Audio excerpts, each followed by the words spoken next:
Selamat pagi jemaat Tuhan yang terkasih, Shalom.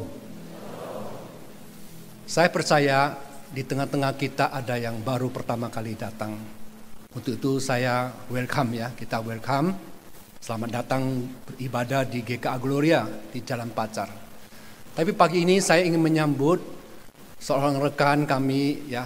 Waktu saya sekolah di Amerika banyak menolong saya dan juga sering ke Surabaya, dia pasti beribadah ya. Di manakah pendeta Kristanto Jose ya? Apakah bisa berdiri sebentar? Apa sama semu datang? Monggo berdiri ya. Selamat datang Muse sama semu ya, beribadah di tempat kami. Tolong nanti disiapkan mic waktu selesai khotbah, saya mau minta beliau berdoa untuk kita sekalian itu ya. Bapak Ibu, saudara-saudara sekalian, sebelum kita membaca firman Tuhan dan mendengarkan uraiannya, saya mengundang kita semua tundukkan kepala, kita berdoa. Bapa kami di surga, hati kami dipenuhi dengan sukacita ketika kami boleh memuji Tuhan dengan sukacita ya Tuhan. Dan saat ini kami akan membaca firman-Mu ya Tuhan. Mohon Allah Roh Kudus yang sudah mengilhami para penulis Alkitab boleh memberikan kami pencerahan sehingga kami mengerti apa yang kami baca ya Tuhan. Hamba-Mu yang lemah dan terbatas, Tuhan berikan dia kuasa, berikan dia kekuatan, berikan dia hikmat dan fasilitas. Demi nama Tuhan Yesus kami berdoa. Amin.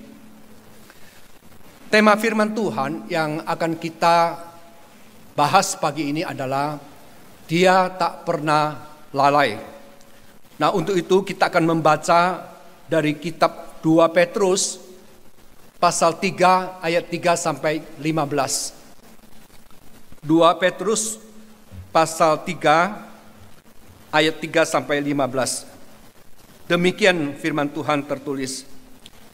Yang terutama harus kamu ketahui ialah bahwa pada hari-hari zaman akhir akan tampil pengejek-pengejek dengan ejekan-ejekannya, yaitu orang-orang yang hidup menuruti hawa nafsunya.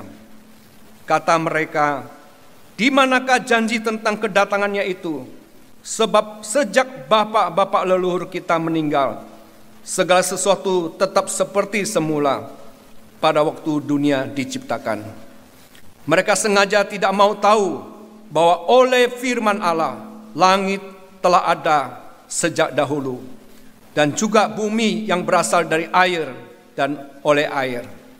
Dan bahwa oleh air itu, bumi yang dahulu telah binasa dimusnahkan oleh air bah. Tetapi oleh firman itu juga langit dan bumi yang sekarang terpelihara dari air dan disimpan untuk hari penghakiman dan kebinasan orang-orang fasik.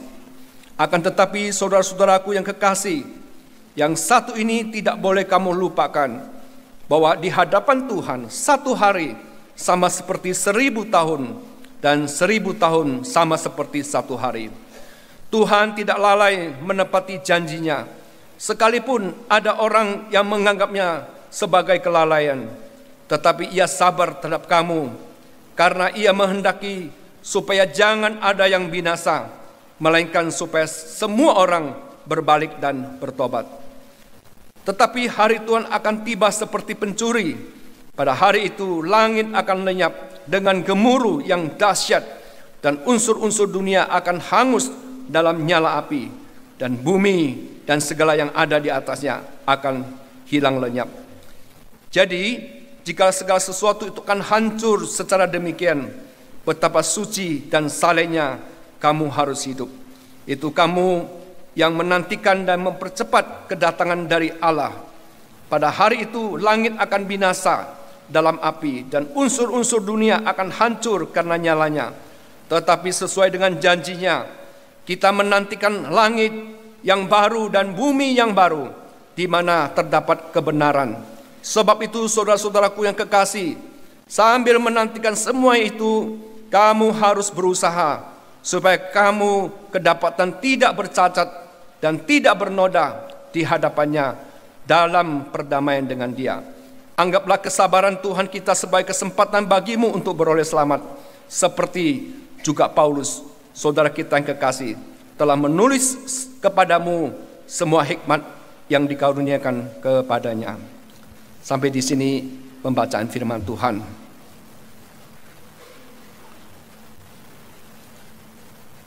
Jemaat Tuhan yang terkasih, menunggu adalah perkara yang tidak enak untuk dijalani. Apalagi orang yang ditunggu tidak memberitahukan kapan ia akan datang, tetapi ia berjanji bahwa suatu hari pasti ia akan datang. Nah, jemaat Tuhan sekalian, jemaat Tuhan mula-mula abad pertama itu mereka mempunyai satu hati ingin menantikan kedatangan Kristus yang kedua kali. Tapi ternyata Kristus belum datang, saudara. Maka para pengejek mencemooh kedatangan Kristus yang kedua kali itu. Kata mereka begini, di manakah janji tentang kedatangannya itu? Sebab sejak bapak-bapak leluhur kita meninggal, segala sesuatu tetap seperti semula pada waktu dunia diciptakan. Itu argumentasi mereka, saudara. Nah, lalu kita bertanya, siapakah para pengejek itu? Saudara, mereka sesungguhnya adalah guru-guru palsu yang hidupnya menuruti hawa nafsu mereka. Artinya, saudara, orang-orang ini tidak punya hati yang takut akan Tuhan. Hidup mereka cuma mengumbar nafsu, saudara. Dan mereka tidak percaya sama sekali kepada otoritas Alkitab. Karena itu melalui surat yang ditulis oleh Rasul Petrus itu, dia memberikan 4 peringatan kepada para pengejek ini. Ya. Peringatan yang pertama, saudara, jangan remehkan kuasa firman Tuhan. Kenapa jangan remehkan, saudara-saudara? Kalau kita membaca ayat 5 dan ayat 6, di situ dikatakan, mereka sengaja tidak mau tahu bahwa oleh firman Allah, langit telah ada sejak dahulu, dan bumi yang berasal dari air dan oleh air, dan bahwa dengan air itu, bumi yang dahulu telah binasa dimusnahkan oleh air. Jadi saudara, melalui 2 ayat ini, sebetulnya kita bisa belajar beberapa kebenaran, saudara. Nah, kebenaran yang pertama, saudara, para pengejek ini sudah melupakan cerita penciptaan di Kejadian pasal 1, saudara. Bagaimana di Kejadian pasal 1, Allah dengan kuasa firman-Nya, Dia menciptakan cakrawala, Dia menciptakan bumi, dan Dia menciptakan laut, saudara. Itu yang terjadi. Dan para pengejek ini, saudara-saudara, juga lupa bahwa pada zaman Nuh, ketika orang-orang pada zamannya hidup begitu bejat, saudara, dan Tuhan bermaksud akan membinasakan bumi ini. Lalu Dia berfirman kepada Nuh, hai Nuh, sampaikan kepada orang-orang sezamanmu bahwa aku akan membinasakan bumi ini. Bertobatlah, saudara. Nabi Nuh, saudara-saudara sekalian, dia memberitakan Injil 120 tahun lamanya. Dan tidak ada satu orang pun yang mau bertobat, saudara. Kecuali keluarganya, saudara. Bahkan, saudara, mereka mentertawai Nuh dan mengatakan Nuh itu bodoh, saudara, ya. Dia mengatakan bodoh, saudara. Lalu apa yang terjadi? Alkitab menyaksikan, saudara, sesudah bahtera Nuh ditutup Allah, maka datanglah air bah melanda bumi ini. Lihatlah nasib-nasib orang yang di luar bahtera, semuanya binasa. Maka saudara-saudara yang terkasih, kita tidak boleh meremehkan peringatan dari Allah, saudara. Kalau ada peringatan, kita harus perhatikan dengan sungguh-sungguh. Pada waktu aku sekolah di Mississippi, saudara, yang satu hal yang kita takut tentang bencana alam itu adalah tornado, saudara. Kalau di sini disebut dengan angin putih beliung, saudara. Menakutkan, bukan main, saudara, ya. Selama berapa tahun sekolah di situ, saudara, saya acap kali harus masuk ke dalam bunker. Kenapa tornado itu datang, ya. Nah, satu kali saudara, Badan Meteorologi dan Geofisika itu meramalkan bahwa tornado ini akan melewati satu kota ya di daerah Mississippi, saudara. Maka orang-orang di desa itu semua persiapan, saudara ya. Kenapa? Karena kalau tidak persiapan nanti apapun tidak ada yang ketinggalan lagi, saudara ya. Jadi mereka persiapan harta milik ditaruh di dalam bunker apa dan sebagainya, saudara. Tapi pada hari itu tornado tidak jadi lewat ya. Dia pergi ke tempat lain, saudara. Terus peringatan yang kedua lagi, ternyata tornado tidak datang lagi, saudara. Dan pada peringatan yang ketiga, saudara, semua orang sudah apatis. Paling-paling bohong ini ya. Tidak ada genaya, tidak benar, saudara ya. Kali ini ketika orang saudara-saudara lalai, ya. Tornado ganas itu datang, saudara. Menyapu habis. Ya. Apapun yang ada di kota itu, termasuk gereja-gereja juga habis, rumah habis, saudara. Itulah hebatnya, saudara, tornado itu.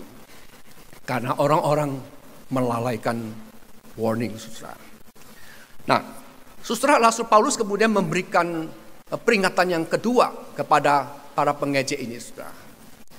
Yaitu apa, saudara? Dikatakan, saudara, jangan samakan skala waktu Tuhan dengan skala waktu manusia.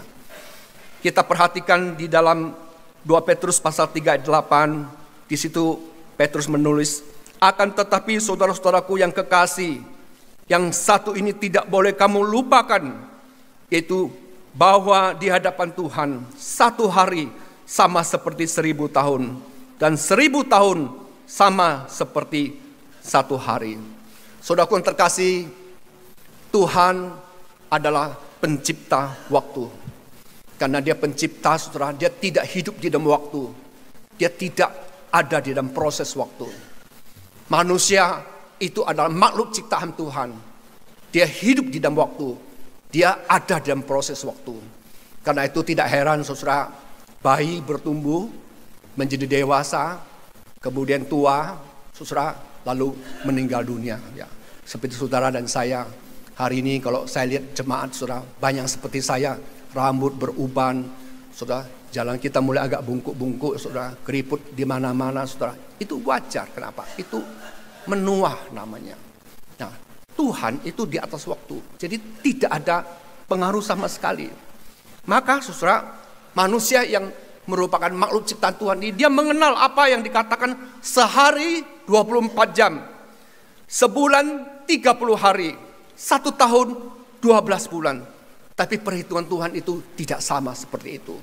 Saudara-saudara, mari kita baca di dalam Mazmur 90 ayat 4, sama-sama kita baca. 1, 2, 3. 1000 tahun dalam pandanganmu bagaikan siang hari yang baru saja berlalu, atau bagaikan jam tangan di malam hari.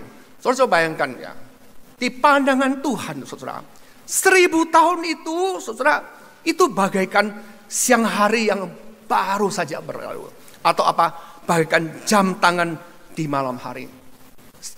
1000 tahun pada kita sudah tunggu sangat lama sekali. Saudara, kemudian di ayat berikutnya ya, Rasul Petrus mengingatkan para pengejek itu bahwa kalian semua harus ingat bahwa hari Tuhan akan tiba seperti pencuri, saudara ya. Dan ini yang mengerikan kalau kita baca ayat 10, saudara. Kenapa? Karena pada hari Tuhan nanti dikatakan langit akan lenyap dengan gemuruh yang dahsyat, unsur-unsur dunia akan hangus dalam nyala api, dan bumi dan segala yang ada di atasnya akan hilang lenyap. Saudaraku yang terkasih, waktu Kristus datang kedua kali, sungguh mengerikan, saudara. Karena dikatakan, saudara, langit lenyap, bumi kita ini lenyap, semua akan dilahap oleh api, saudara. Nah, kadang-kadang orang bertanya begini, kalau memang begitu jadinya, di manakah orang-orang percaya pada waktu itu, saudara? Saya percaya orang-orang percaya sudah diangkat Tuhan ke surga. Amin, saudara. Orang percaya tidak mengalami penderitaan ini lagi. Kita sudah diangkat ke surga. Tapi orang yang tidak percaya itu ditinggalkan, saudara, untuk dibakar oleh api, saudara. Nah, saudaraku yang terkasih, meskipun kita tidak tahu kapan Kristus akan datang, ya. Kita tidak tahu kapan Kristus akan datang, saudara sekalian, ya. Tapi kalau kita membaca tanda-tanda zaman ini, saudara, ya, kita melihat gejala-gejala zaman ini. Sesungguhnya tingkat kejahatan, kemerosot moral, saudara. Wah, itu sudah melampaui orang-orang yang tinggal pada zaman Sodom dan Gomora, saudara. Oleh sebab itu Billy Graham pernah berkata begini, ya. Kalau Tuhan tidak menghukum Amerika, Tuhan harus kembali kepada zaman Sodom dan Gomora yang menghukum mereka karena dosa seksual, saudara. Sekarang ini LGBT, apalah, saudara, semua manusia lakukan tanpa rasa takut, saudara. Kalau kita membaca tanda-tanda zaman ini, sesungguhnya, saudara, kita sudah memasuki satu masa krisis. Kalau saya mengatakan yang disebut dengan the injury time atau injury time. Nah, injury time ini apa, saudara? Injury time ini di dalam dunia sepak bola itu adalah waktu tambahan. Ketika dalam suatu pertandingan sepak bola, saudara, wasit kadang-kadang memberhentikan pertandingan karena ada yang cedera lah, ada perkelahian atau apa. Akhirnya, saudara, waktu 45 menit itu yang resmi berhenti, ditambahkan waktu lagi mungkin 5 menit, mungkin 7 menit, atau mungkin 10 menit. Tapi, saudara, pada waktu tambahan 10 menit ini, kita betul-betul harus hati-hati. Pemain harus hati-hati.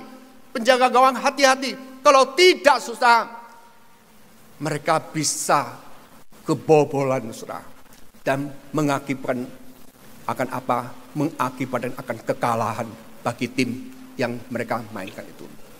Saudara-saudaraku yang terkasih, ingat baik-baik, saat ini kita ada di injury time, saudara, ya. Waktu tambahan Tuhan, karena Tuhan akan datang kembali, saudara. Saudara-saudaraku yang terkasih, maka itu kita harus betul-betul bersiap siaga, saudara. Sebagian besar kita di sini, ya, banyak mengenal tokoh yang disebut Christopher Columbus. Ini penjelajah yang hebat pada abad ke-15. Ya. Nah, dikatakan bahwa dia menemukan Amerika pada tahun 1492. Nah, saudara-saudara, satu kali ketika Columbus dengan awaknya itu berlayar, ya,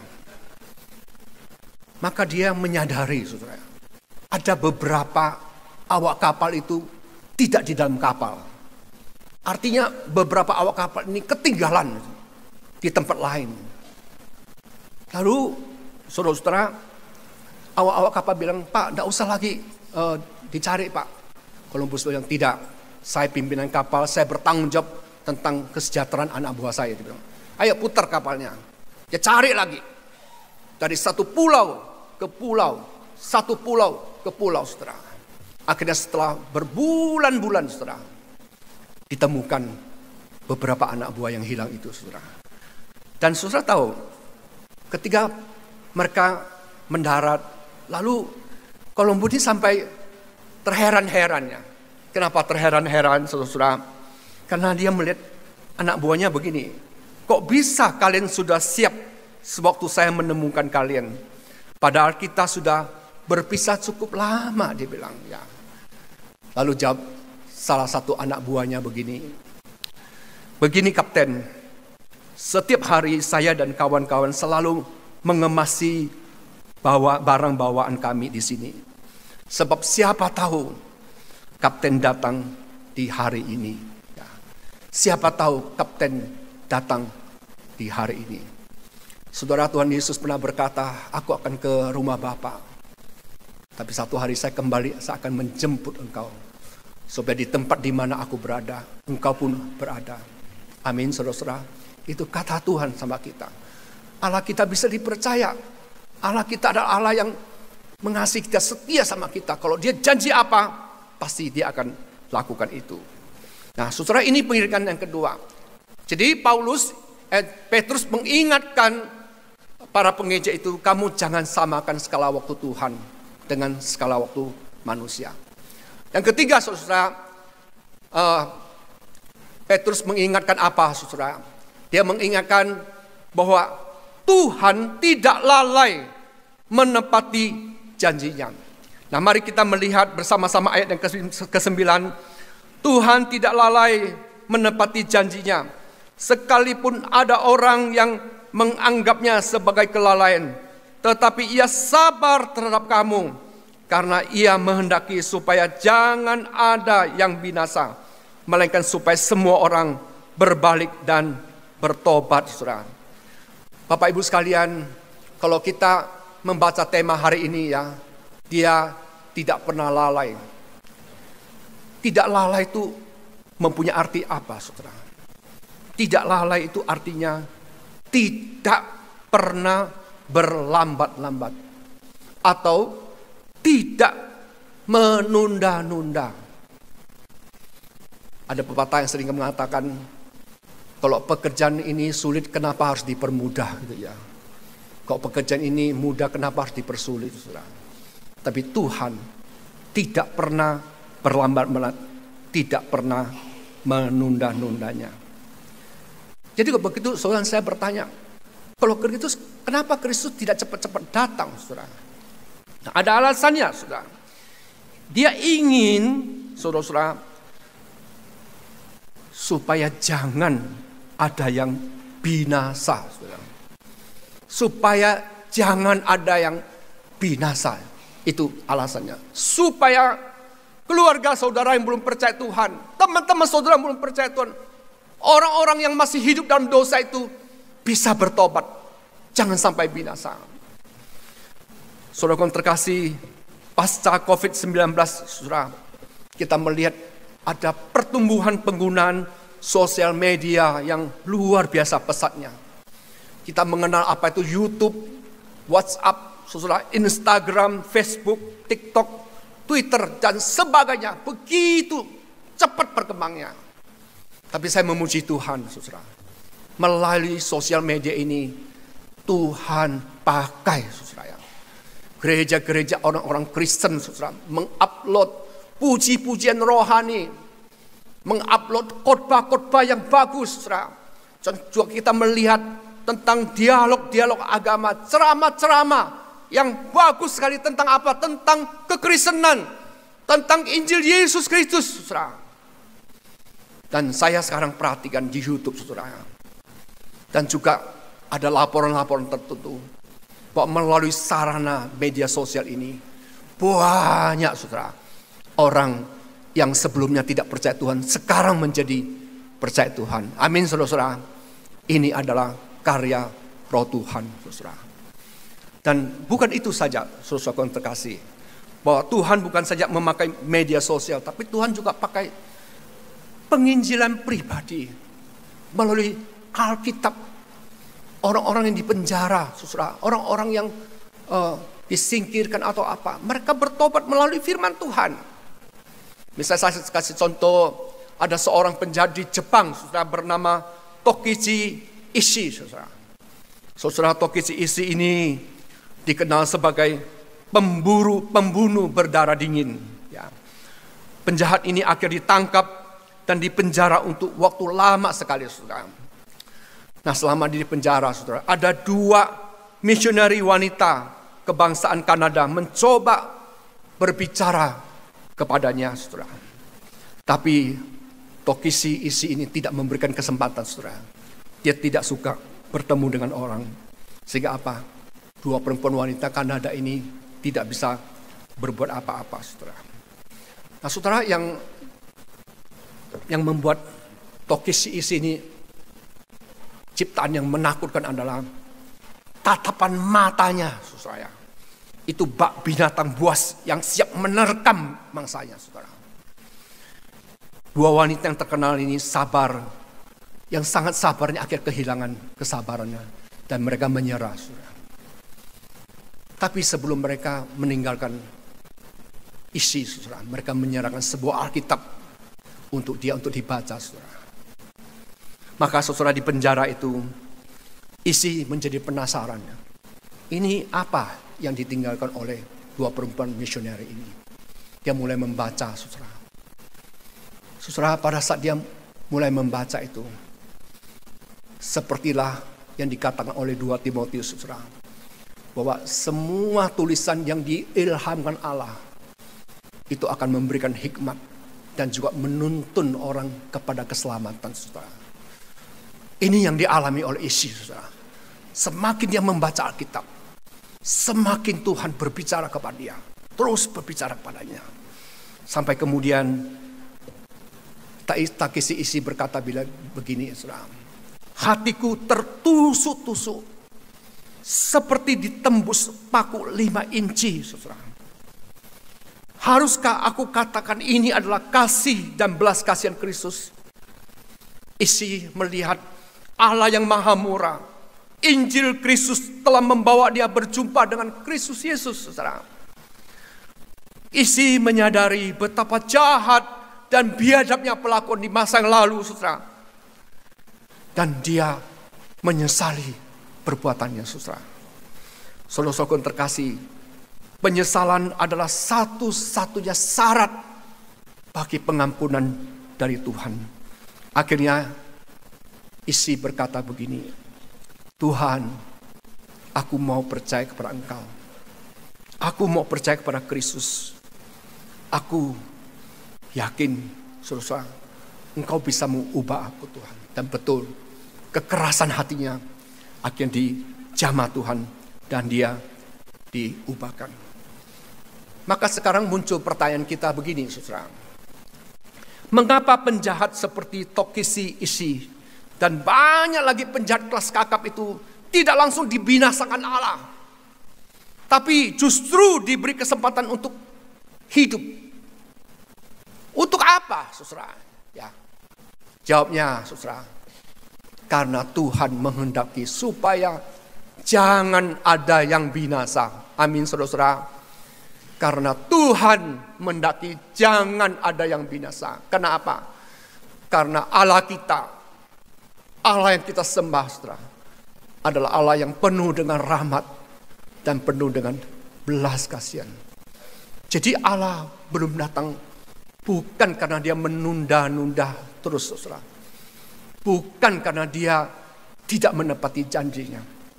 Tapi karena memang dia ingin setiap kita bisa bertobat dan menerima dia sebagai Tuhan dan Juru Selamat.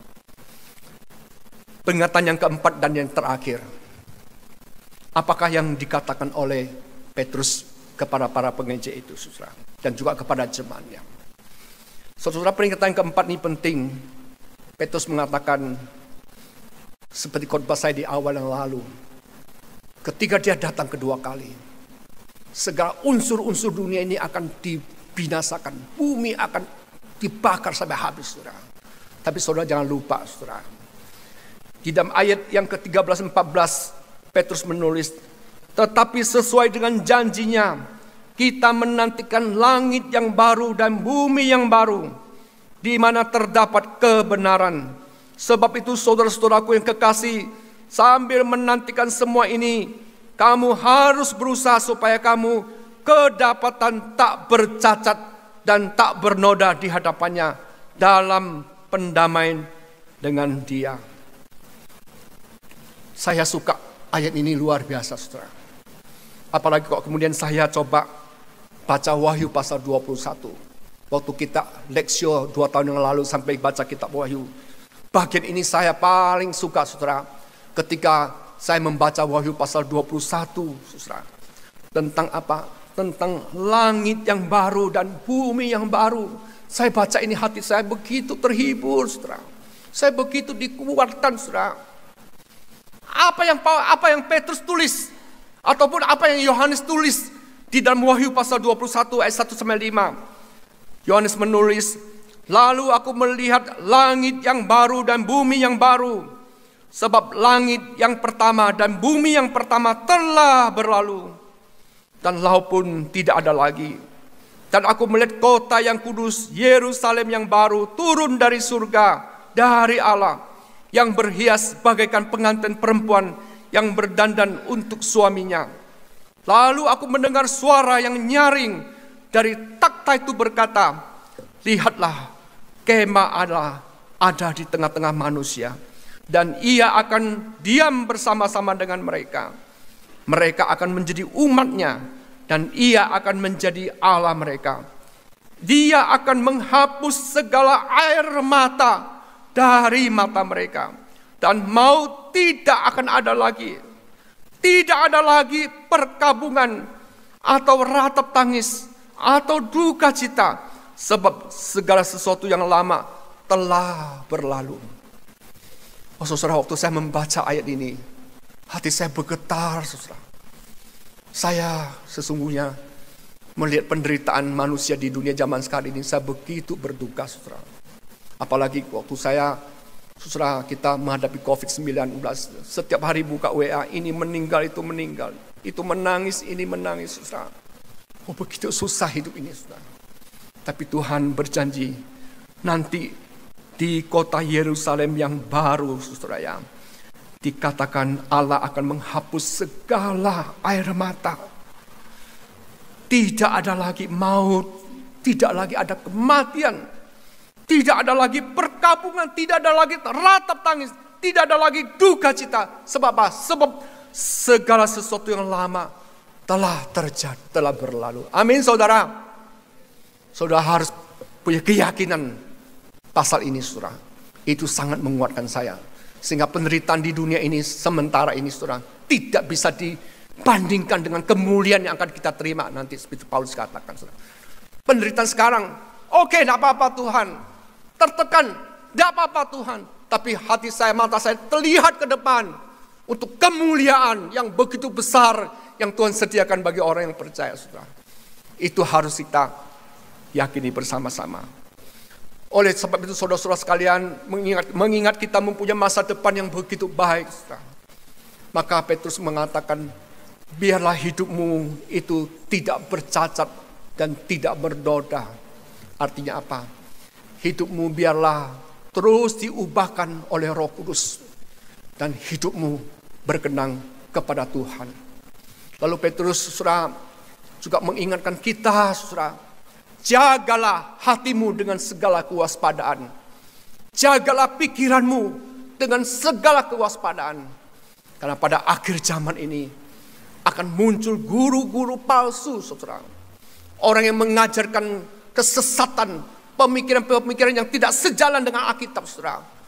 Teolog-teolog liberal, guru-guru yang menganggap diri hebat dan sebagainya, mengajarkan bermacam kejahatan, sehingga hati kita tidak ada damai, pikiran kita kacau dan sebagainya. Bahkan, saudara, mungkin di antara kita ada yang mulai tawar hati dengan Allah, mulai tidak setia pada Tuhan, tidak mau lagi ke ibadah dan sebagainya. Petrus bilang hati-hati sekali. Saudara, saya akan mengakhiri khotbah saya pada pagi ini dengan menceritakan satu kisah, saudara. Itu terjadi sekitar tahun 50-an. Waktu itu ada dua penginjil yang sangat terkenal, saudara, yang menghebohkan Amerika. Yang pertama Charles Templeton, saudara. Dan yang kedua adalah Billy Graham. Nah, siapakah Charles Templeton ini, saudara? Charles Templeton ini adalah seorang penginjil, ya, yang sangat terkenal, ya, di kalangan orang Kristen di Kanada dan di Amerika, ya. Dia melayani pada tahun 50-an, saudara. Saudara bisa bayangkan betapa hebat orang ini. Karena pada waktu dia mulai menggembalakan jemaat itu lebih kecil dari pos PI gereja kita. Hanya 12 orang saja, saudara. Tetapi di dalam 6 bulan, jemaat 12 ini sudah bertumbuh menjadi 1.200 orang, saudara. Wah, begitu cepat, saudara sekalian, ya.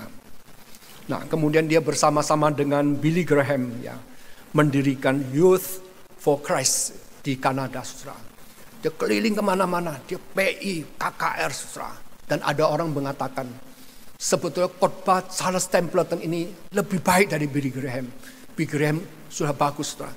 Ini lebih bagus lagi, saudara. Tetapi satu hari, saudaraku yang terkasih, orang-orang Kristen di Amerika sangat kaget, saudara. mendengar Templeton di TV, saudara, dan juga di pamflet-pamflet, saudara. Dia menegaskan bahwa dia menyangkal imannya dalam Kristus Yesus. Artinya apa? Dia tidak percaya kepada Tuhan Yesus Kristus lagi. Wow, saudara, ini satu penyangkalan yang sangat mengagetkan ya, orang Amerika dan juga khususnya dunia. Apa yang terjadi sesungguhnya, saudara? Nah, menurut cerita, saudara, ada satu pemicu ya, di mana satu kali Templeton ini melihat majalah Life ya. Dan di dalam majalah ini ada foto seorang wanita Afrika yang sedang menggendong bayi yang mati di pelukannya, saudara. Wajah perempuan ini sangat sedih, saudara, menatap ke langit. Seolah-olah dia bertanya, Tuhan, kenapa Engkau izinkan ini terjadi? Bayi ini mati ketika kekeringan yang melanda Afrika. Nah, saudara-saudara, Templeton kemudian berkata begini. Ia sangat kecewa dengan Allah yang dia beritakan itu. Yang dia pahami sebagai Allah yang maha kasih. Yang seharusnya mampu menurunkan hujan pada waktu itu. Tapi kenapa dia tidak turunkan hujan itu, saudara? Saudara, dia kecewa sekali dia. Kemudian dia menerbitkan satu buku, Farewell to God, Selamat Tinggal Tuhan. Dan di dalamnya dia banyak menulis alasan-alasan kenapa dia tidak percaya kepada kekristenan lagi. Dan saudara tidak heran, karena sebelum dia meninggalkan iman Kristen, dia masuk sekolah teologi liberal. Dia mendapat pendidikan liberal, pemikiran liberal dan sebagainya, saudara. Dan makin hari makin jauh dari firman Tuhan dan sebagainya, saudara. Dan dia disesatkan, saudara ya. Nah, saya tidak tahu sekali lagi apakah kemudian orang ini bertobat atau tidak, karena saya tidak selidiki lagi, saudara. Saudara, karena satu peristiwa dia meninggalkan Tuhan. Karena pemikiran-pemikiran liberal dia meninggalkan Tuhan, saudara ya. Tapi sebaliknya, saudara, Billy Graham pada masa muda dia juga banyak pertanyaan dalam hati dia.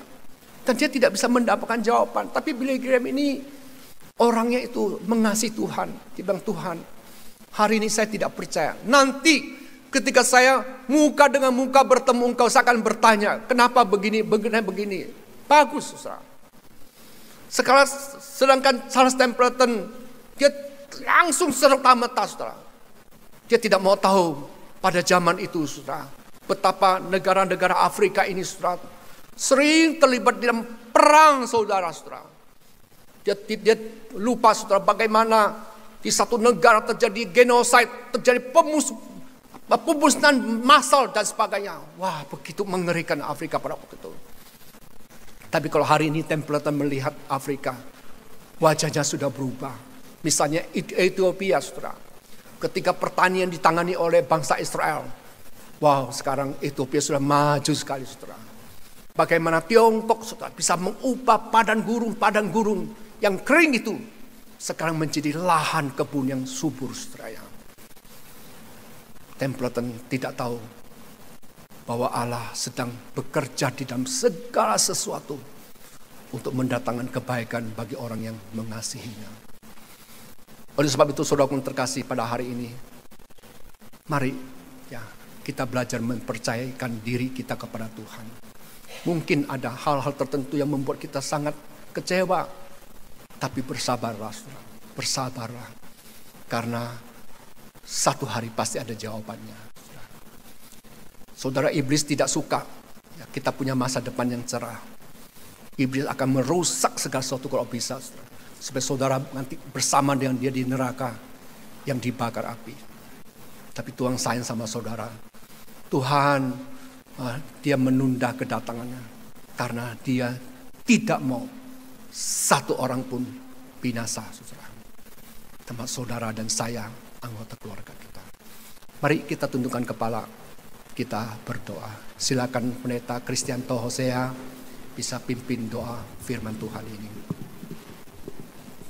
Kami bersyukur ya Tuhan pada pagi hari ini Engkau bersabda kepada kami melalui mulut hamba-Mu ya Tuhan. Mulai kedatangan Engkau segera ya Tuhan. Tolong Tuhan pakai kami ya Tuhan. Sebelum kedatangan Engkau kedua kali ya Tuhan. Engkau tidak ingin satu pun binasa. Engkau ingin setiap orang diselamatkan. Ya, pakai kami hari ini ya Tuhan. Biar setiap keluarga kami, teman tetangga kami, satu persatu kami bawa mereka kembali ke surga melalui Tuhan Yesus. Yes. Oleh suatu Tuhan, kuduskan setiap kami ya Tuhan. Pakai setiap kami. Sehingga banyak jiwa-jiwa yang menuju kebinasaan melalui kesaksian kami ya Tuhan. Melalui kehidupan kami. Boleh bawa mereka kembali ke surga. Sehingga mereka boleh lepas daripada mati yang kekal. Mereka boleh menikmati hidup yang kekal. Inilah doa hamba-Mu. Dalam nama Yesus, hamba-Mu naikkan doa ini. Amin. Amin. Terima kasih.